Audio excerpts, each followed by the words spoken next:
All right, so I want you to just picture this for a second. Okay. It's the week of February 16th, 2026.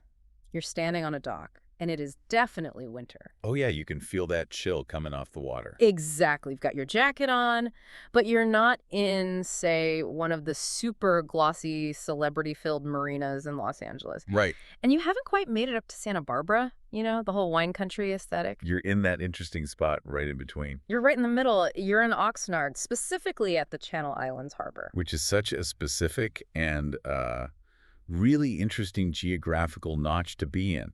People often just see it as a waypoint between those two giants of Southern California. Yeah, just a place you drive past. But biologically, culturally, it's its own distinct ecosystem. See, that's what I'm hoping we can figure out today. Because to the untrained eye, a harbor is just, a parking lot for expensive boats. Yeah. But we've got this whole stack of sources here. Event calendars, maps, restaurant guides, even some historical archives.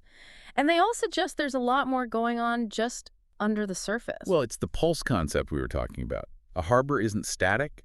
It's a convergence point. A convergence of what, exactly? You have the biological pulse of the Pacific Ocean literally meeting the economic pulse of a working city.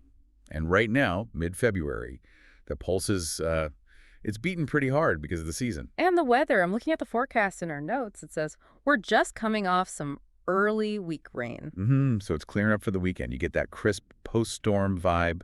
Okay, but before we dive into the whale watching and all that, I have to address something that trips me up every time I look at a map of this area. I'm looking at the street names, the towns, and I just know I'm going to embarrass myself. You're looking at Port Hueneme, aren't you? I am. It looks like Hueneme. Please tell me I'm wrong. You would definitely get a side eye for Hueneme. It's Wainimi. Wainimi. Okay. Yeah, it comes from the Chumash language. It means resting place. Huh. Good to know. And while we're on it, if you see Bahia way on the map, don't anglicize that one either. It's Bahia. Bahia. Got it. And the resort noted here, Zakari. Zachary. You got it. Okay. And it sounds like a small thing, but it's crucial. If you want to understand a place, you have to respect what it calls itself. It signals you're actually paying attention. That's a fair point. So we've established we're in the Wainimi area. Let's look at what's happening on the water. The big headline in our sources is this biological highway. It is. This is the Super Bowl of marine biology for this region. Right now, mid-February through May, this is the prime window for the gray whale migration. And what does that actually mean? I mean, I hear migration, and I just picture whales swimming. Right. They go south, then they go north. But it's more mechanical than that. The Santa Barbara Channel, it acts like a funnel. These whales are moving from their feeding grounds up in the Arctic. Where it's cold, dark, full of food. Exactly. And they're heading down to the warm, protected lagoons of Baja, Mexico to mate and give birth. Then they turn right around and go back. We're catching them in that corridor. And the sources specifically use the word cetaceans. Yeah, which is an important distinction. A cetacean, that cetacean, is a marine mammal. So not a fish. Not a fish. And this matters for you, the observer on the boat. You aren't looking for the shimmer of scales or a fin moving side to side like a shark. You're looking for a breath. You're looking for a spout. These animals have lungs. So you're literally spotting their exhalation. Precisely. And in the channel, because of the underwater topography, they often hug the coast. The map we have even shows these specific observation posts along the harbor. So you can even see them from shore sometimes. You can. But the harbor is the launching pad to get you close. Our sources list a couple of operators. There's Island Packers, which seems to be the big one for day trips. Right. And Channel Islands Marine Safari Adventures. They mention a 90-minute tour. And that 90-minute window is interesting, isn't it? It kind of caters to the modern attention span. Yeah. But it also speaks to the sheer density of life out there. You don't need a 6-hour trip to find something. It's not just whales. You've got humpbacks sometimes, huge pods of common dolphins, and of course the California sea lions. The sea lions are the ones barking on the docks, right? The noisy neighbors. The very noisy neighbors. But just think about the energy it takes for a gray whale to swim from Alaska to Mexico. It's one of the longest migrations of any mammal on Earth. Wow. When you stand on that breakwall in Oxnard, you're witnessing a planetary scale event. It's not just looking at nature. It's watching the gears of the planet turn. It definitely puts my complaint about the chilly wind into perspective. Okay, so we have this ancient biological rhythm in the water. But let's step back onto land, into the Channel Islands Maritime Museum. A different kind of history entirely. Human history. Yeah, and specifically the history of dominance at sea. I was really surprised by this. The museum is open Thursday to Monday, but the collection seems, well, oddly high profile for a local harbor. It's impressive. 400-year-old maritime art, the Edward Marple's model ship collection. But the thing that stopped me was the coat. The Nelson coat. A replica of Admiral Lord Nelson's coat from the Battle of Trafalgar. Why is that here? It seems random, doesn't it? But it anchors the museum in this huge global narrative of naval power. Trafalgar, in 1805, that was the moment the British Royal Navy basically secured dominance over the world's oceans for a century. And Nelson was wearing that coat when he was killed on deck? He was shot on the deck of the HMS Victory. So the coat is a relic, a symbol of the ultimate sacrifice for sea power. It represents an era where the ocean was a battlefield, a place to be conquered. I'd like to be controlled. Exactly. But here's where the deep dive gets really interesting. On the event calendar for this same week, February 19th, there's a speaker series. Okay. And it features a group called Ocean Defenders. That sounds like a Saturday morning cartoon. It does, but they are very serious. Their topic is ocean debris removal. Oh. So in one building, you have the coat of a man who died fighting for control of the sea. And a modern group organizing to clean the sea. That is a massive shift in mindset. It's the entire story of our relationship with the ocean in a nutshell. We went from how do I rule this to how do I save this? From conquering to protecting. Right. The ocean used to be threatening because of enemy fleets. Now it's threatening because we're choking it with our own plastic. That museum is capturing that entire transition. That's a really powerful way to frame it. It makes the museum feel so much more active. Now, speaking of the future, there's another event I want to talk about on Saturday, February 21st, the Oceans of Opportunity Talk. This is the learner segment. This is critical. It's at a place called Real Guppy Outdoors, and it features Captain Dave Kolker. The topic is Pathway to Becoming a Captain. Now, usually when I see career talks, I kind of glaze over. I get that. But the notes say he's logged over 1,000 overnight trips. Let's just pause on that number for a second. 1,000 overnight trips. That is roughly 3 years of your life spent sleeping on the ocean. That's incredible. Not just visiting it, living on it. And the talk is about the pathway. I think people really underestimate what it takes to legally work on the water. You don't just buy a captain's hat and a boat. Right, there's got to be more to it. We're talking United States Coast Guard licensing. You usually start with what's called a six-pack license or an OUPV. OUPV. Sounds like a medical condition. It sounds dry. Yeah. But it requires documenting 360 days of sea service. And then you have exams on navigation, rules of the road, safety.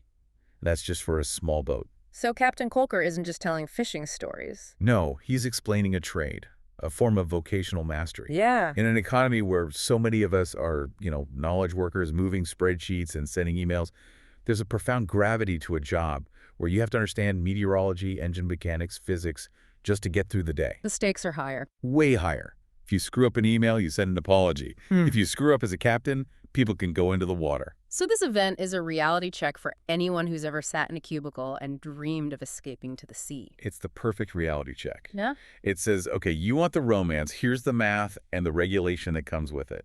It turns the ocean from a playground into a workplace. It grounds the whole experience. Okay, so we've got high-stakes captaining, high-stakes history. Let's shift to something a little lower stakes, maybe? The cultural layer of the harbor. The lighter side. The elite theater company at Fisherman's Wharf. They're running a show called Women of the Night. The notes call it a famous farce frolic. Which is pretty much code for slamming doors and mistaken identities. Exactly. And it's running through March 8th. This feels like the perfect counter-programming to the cold weather. It's indoors, it's funny. And it serves a real function in the ecosystem. You can't be in survival mode all the time, watching whales migrate, thinking about cleaning the ocean. You need community spaces where people just laugh together. It binds the community. It does, even if the story is just a silly farce. And it gives you somewhere to go after the sun sets. Now, we can't do a deep dive on a location without talking about the flavor landscape. The gastronomy. And this list is surprisingly diverse. I was expecting, I don't know, fish and chips and a burger. But we've got Brazilian. Moqueca cuisine. This is a standout. Moqueca is a traditional fish stew from Bahia in Brazil. Okay, what's it in? It's usually made with coconut milk, palm oil, dande oil, and seafood. It has these deep Afro-Brazilian roots. finding authentic moqueca here suggests a real cultural cross-pollination. And then you have the sushi options, anaba, which is anapa You got it? from Fisherman's House. But the one that feels the most insider to me is from the Sunday Farmers Market.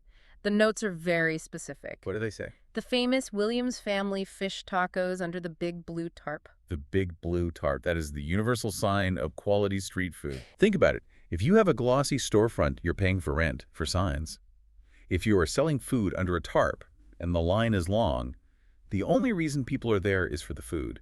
It's the meritocracy of the taco. I love that. The meritocracy of the taco. Okay, and for the morning crowd, because you have to get up early for those whale boats, there's spud nuts. A classic.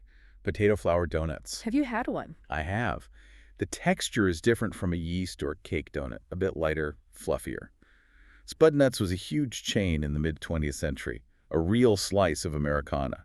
Finding one still operating is like finding a classic car just parked on the street. A taste of the 1950s. So you grab a spud nut, a coffee at Honeycups, and head to the water. And if you don't want to get on a big boat, there are other options. The list mentions wheel fun rentals, those Surrey bikes. Ah, the relationship testers. Have you ever tried to pedal one of those things uphill? It is a true test of a partnership. If one person isn't pulling their weight, you are going nowhere. But on the water, there's also Gondola Paradiso, which feels a little ominous. It just creates a different tempo. A jet ski is about adrenaline. A gondola is about slowing time down. It forces you to actually look at the architecture of the harbor, the undersides of the docks. It changes your perspective from passing through to just being in. And if you want to stay, the options range from the Hampton Inn to the Zachary Dunes Resort. The reliable versus the splurge. But the point is, this harbor is a self-contained world. It has the food, the history, the nature, the whole package. So let's try to synthesize all this. We started with the idea that Channel Islands Harbor is just a waypoint, a spot on the map between LA and Santa Barbara. Right. But we've found 19th century naval battles, ancient migrations, Brazilian stews, and a whole career path for mariners. What's the big takeaway here? I think the takeaway is about depth of field. You know, in photography, how you can focus on just the foreground, or you can get everything in focus front to back. Sure. Most of us travel with a really shallow depth of field. We see the boat, we see the menu, but a deep dive like this, it lets us see the background layers. When you eat that fish taco, you're part of a local economy. When you watch that whale, you're connecting to a biological timeline that predates all of us. When you see Nelson's coat, you are seeing the geopolitical history that allows for free sailing today. It's realizing that nothing is isolated. The taco, the whale, and the captain are all part of the same web. Exactly. And the harbor is the physical space where you can actually see that web. I want to circle back to one thing for our final thought. We spent a good bit of time on Captain Dave Kolker and his 1,000 Nights at Sea. The captain's path. In a world that is getting more and more artificial AI scripts, virtual reality, remote work, there is something that really sticks with me about that concept. It's the concept of irreducible reality. You can fake a lot of things in the modern world. You can fake status on social media. You can fake expertise. But you can't fake a storm at sea. You cannot fake a storm at sea. You cannot fake docking a vessel in high winds. The ocean always, always tells the truth. Yeah. And I think that's why an event like Oceans of Opportunity matters so much. It's an invitation to a life that has real physical consequences. So, my provocative thought for you, the listener, is this. In your own life, what is your version of the 1,000 overnight trips? What is the thing you are building that is real, that requires actual mastery, and that simply cannot be faked? That's a heavy question to ponder while you're eating a potato donut, but it's a good one. Are you doing the work, or are you just wearing the hat? We should all ask ourselves that. Well, whether you are charting a course for the Channel Islands or just navigating your morning commute, we hope you look a little deeper at whatever harbor you find yourself in, as the source material says. Till next tide, over and out.